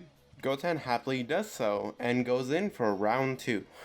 Goten does do much better this time, but it's not quite enough. As their fight goes on, King Cold is blasted in the back by Piccolo and Vegeta, who join Goten in the fight. This gives the trio the chance to kill King Cold with a combined blast. The blast sends him into a ship and destroys them both. So, no more King Cold, no more spaceship. Meanwhile, we see Goku grabbing Frieza by the tail, spinning him around, and finishing him off with the Kamehameha. Soon after the defeat of Frieza, Vegeta and Nappa declare that they will achieve the Super Saiyan as well, before leaving. Goku and Goten just shrug it off, as they don't really care if they do. But if they do, more opponents to fight, get stronger. From here, we can skip forward about 2 or 3 years. We see Goten rushing over to his house at top speed. When he arrives, everybody's outside, with Krillin telling him to hurry inside. When he gets inside, he sees Roshi, his grandfather, and his mother holding a baby Gohan. Goten, being able to sense the dwindling ki from Goku, sees that he's pretty much just dying. With tears in his eyes, he hugs Goku, telling him that his son loves him, as Goku dies. Sometime later on May 12th at 10 a.m., the androids attack. Just like in canon, Piccolo's the first one to fight and the first one to die. Then Vegeta tries to stab at it, and just like in canon, he gets killed. And unfortunately, the superstar himself, Yamcha, gets killed right after Vegeta. Goten, not wanting to see any more of his friends die, he tries to rush Android 17, but quickly gets kicked away. While Android 17 begins to charge up an electric shock, Nappa tells the 2 remaining humans to take the hybrid brat and get out of here. Tien and Krillin agree that they need to get out of here. They both land between Goten and 17 and do the solar flare. However, the blinded 17 launches the electric shot and hits Krillin. This causes a huge explosion that buries everybody under rubble, dirt, everything. A few minutes later, Goten rises from the ground and begins to look for any survivors. He's able to sense a faint ki, and when he gets there, he finds Tien, who is missing an arm. Goten, unable to sense anyone else, helps Tien back to Capsule Corp. From here, Tien spends a few days in bed while Goten spends his time at home with his family. Once he wakes up, Bulma tells him that they had to cut his arm off because it was pretty much just damaged beyond repair. as well as the fact that he and Goten are the only survivors. Tien decides that everybody must be avenged, so once he's fully healed up, he sneakily makes his way to Mount Paozu, not wanting to alert the androids. Upon arriving, Tien offers to train Goten, as he sees him as the hope of the future. Goten excitedly agrees to do it, however, Chi-Chi tells Tien that she doesn't want him fighting. She can't lose another one of her family members. Goten hugs and tells her that she doesn't have to worry. If things get too dangerous, he'll retreat. Plus, he's got a little brother to protect now. No way is he gonna die. After hugging Goten, she agrees to let him train. However, she turns to Tien, telling him that if anything happens on Goten, it's on him. Tien nervously smiles as he and Goten blast off to go train. For the next 7 years, Tien begins to train up Goten. Also, Tien gets a really cool robot arm. So, don't worry about it. From time to time, Goten does return home to check up on his mother and younger brother. During these visits, he'd force Gohan to train with him, not only to make him stronger, but just in case the androids find him and he's not around. After experiencing one of Gohan's rage boosts, he's convinced that Gohan could help him defeat the androids. Goten goes to Chi-Chi and explains the fact that Gohan needs to fight to protect the future. Chi-Chi almost immediately says no to this, as she doesn't want to lose them both. Goten says that with the androids around, there's no chance for a normal life. He goes on to tell her that if they defeat the androids, he'll give up training forever. Chi-Chi, with a bit of thought, says that he can go and fight, but they need to stay safe. Goten hugs his mother, telling her that soon they'll be able to go back to a normal life. After this, both brothers blast off to meet with Tien, who is finally ready to teach Goten the Tri-Beam. 6 years later, Goten has finally mastered the Tri-Beam, while Gohan is just learning the basics. One day, the androids attacked the amusement park that, they attacked in the History of Trunks special. I think it was called Super World. I'm not entirely sure. Before arriving, Goten tells the other two to hide and only come out if it's absolutely necessary.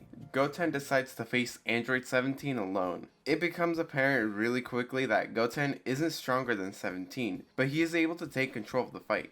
Since he has a little bit of martial art experience thanks to his dad and Tien, he's able to take control of the fights, and 17's just a teenager who's just essentially throwing punches. Meanwhile, 18 is getting sick and tired of this guy always showing up and picking a fight with them. She sends a huge ki blast his way. However, before the ki blast reaches him, a smaller ki blast is just barely able to deflect the bigger blast. Gohan and Tien step out from hiding to fight 18, which honestly doesn't go well for the two of them, as Tien can't even use the Tri-Beam because Gohan would always be too close to 18. He doesn't want to hurt him. This ends up with the group narrowly escaping with their lives. Because of this, they have to heal up and train for a couple of days. However, just a few short days later, Pepper Town is still attacked. Goten, knowing that bringing Tien and Gohan would most likely end with everybody dying, he tells them to stay behind as he will be going alone. Tien pleads for him not to go alone. Goten just tells him that if anything happens to me, look after Gohan. Gohan himself asks for Goten to return safe and sound, as I don't think he would act like Trunks from the special. I don't think he'd be very willing to go. Goten smiles and says, "I promise," before blasting off to face the androids. When he faces off against the androids, it plays out similar to the fight with future Gohan. The difference is Goten flies up, he waits for the androids to get close to each other, and then he just spams the Tri-Beam. Similar to how Tien did it with Cell, the Neo Tri-Beam. He puts most of his energy into these attacks just to make sure they're dead.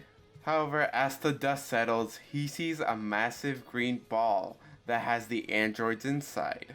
Android 18 then rushes behind him and with a powerful kick breaks his back. 17 then grabs his neck with his right hand, and the other he charges up a ki blast. With a smile on his face, he says, "I've won," before firing the blast point blank range. We cut to Tien and Gohan, who realize they can no longer sense Goten's energy. Both of them drop what they're doing and rush over. When they arrive, all they find is an empty city and a lifeless body. This is what finally unlocks Super Saiyan for Gohan, thanks to his older brother.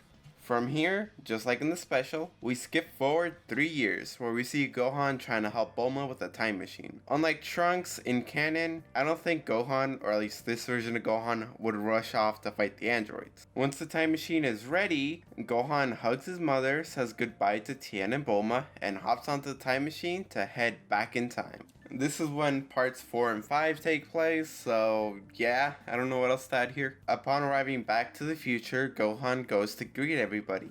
He goes on to tell them about everything that happened in the past, but is interrupted by a news update on the location of the androids. He and Tien blast off to face the androids one last time. When they arrive, Gohan is able to easily dodge all the androids' attacks, even when they try to tag team him. He does offer them the chance to give him a reason not to kill them, but 18 replies with a punch to the face, and Gohan is not amused, punching her in the gut, sending her flying. He ends her with a tri-beam and turns to 17 with the same expression. 17 looks shocked, and then that shock turns into anger. However, before he can attack, Gohan punches him across the face, which also sends him flying, and finally killing him with a Kamehameha. Tien praises Gohan's newfound strength, and Gohan thanks him, but says that their job isn't done just yet. 3 years later, this timeline Cell wakes up and gets murdered. Yeah, I don't think he would last long regardless. I don't think we really need to go over that part. A few years later, the Supreme Kai shows up, asking for the help against Babidi and Deborah. Gohan and Tien agree to go train with these two. Just like in canon, Gohan pulls out the Z-Sword and eventually breaks it. Old Kai tells him that he can unlock their hidden potential for a pretty girl. And since they don't know that many pretty girls, they're like, oh, you can do whatever you want to Bulma. Old Kai says, yeah, sure, I'll do it. While initially Shin suggests Gohan should do it, he declines and says that Tien should be the one to get the power up. After all, Gohan has Super Saiyan and, all the grades. After a day of Old Kai, doing his thing, Tien gets the Mystic Transformation. Or the Ultimate Transformation, whatever you want to call it. Once Babidi and Deborah make their move, the group of 4 attack them. Ultimate Tien is easily able to beat and kill both Pui Pui and Yakon. Deborah, however, is a much bigger problem for everyone. We even see Deborah spit on Tien's robotic arm, making him cut it off, once again. This is like his third and last time he's getting his arm cut off, I swear. Deborah then proceeds to kick everybody's ass. Deborah threatens to kill everybody while he's stepping on Tien's head. Deborah then proceeds to kill Kibito, and Babidi gets ready to kill Shin.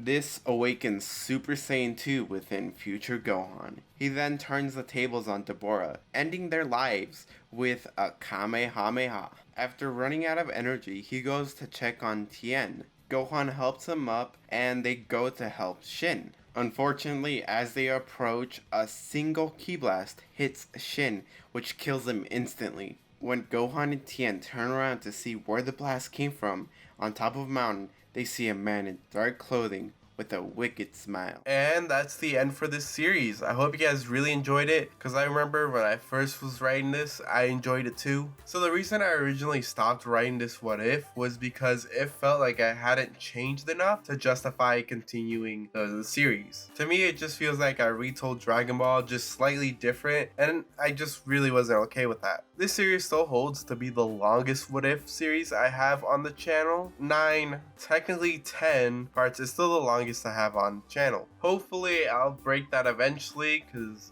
there's some what ifs I do really want to continue. But until then, I hope you guys enjoyed this video. Remember to leave a like, comment, and subscribe, and I'll see you guys next time.